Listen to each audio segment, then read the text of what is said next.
Doctors and nurses, have you ever witnessed a couple have a child that was obviously not the father's? What happened? During my third year of med school, I was doing a rotation at St. Luke's Hospital in Phoenix. It was one of those months where you feel like you're barely keeping your head above water. Long nights, early mornings, and more cases than I thought possible. That's when I was assigned to shadow Dr. Patel, one of the most respected OB-GYNs in the hospital. One night, I was paged to the maternity ward. A young couple, Maria and David, had come in for the delivery of their first child. Everything seemed routine at first. Maria was in her late 20s, healthy pregnancy, no significant red flags during her checkups. Labor progressed normally, and when the baby finally came, it was one of those moments you expect to be joyful. But the room went quiet almost immediately. The baby was swollen, pale, and struggling to breathe. Dr. Patel stepped in right away, his voice calm but urgent as he gave instructions. Nurses moved quickly, equipment was brought over, and I stood there trying to stay out of the way but close enough to observe. The diagnosis came within minutes. Hydrops fetalis. It's a rare, severe condition, usually genetic, where fluid builds up in the baby's body. The baby lived for only a short while. I'll never forget Maria's face when Dr. Patel gently placed her child in her arms, wrapped in a blanket, still and fragile. David stood next to her, hand on her shoulder, trying to be strong, but his face was ashen. They stayed like that for a long time,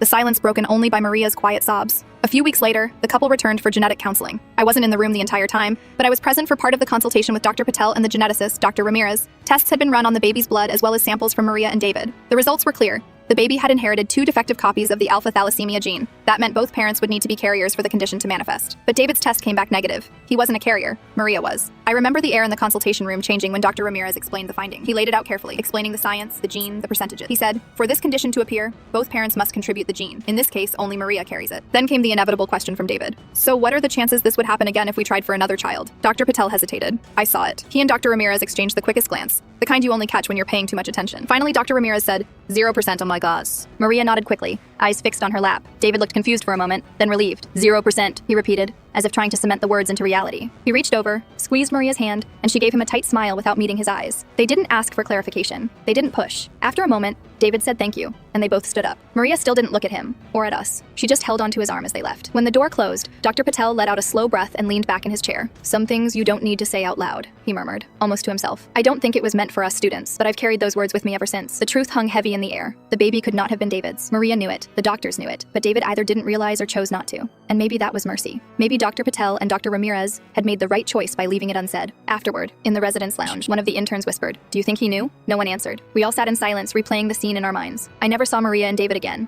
I don't know what happened to them, if they stayed together, if David ever figured it out, or if Maria ever confessed. What I do know is that I witnessed one of those moments where science collides with human reality, and the outcome isn't a neat diagnosis or a treatment plan. It's a truth too heavy to hand someone all at once. Years later, when I think back on my time in med school, there are a lot of cases that blur together. Broken bones, routine births, endless charts. But I will never forget the weight in that room when the word 0 was spoken, and how everyone present knew it meant so much more than it sounded.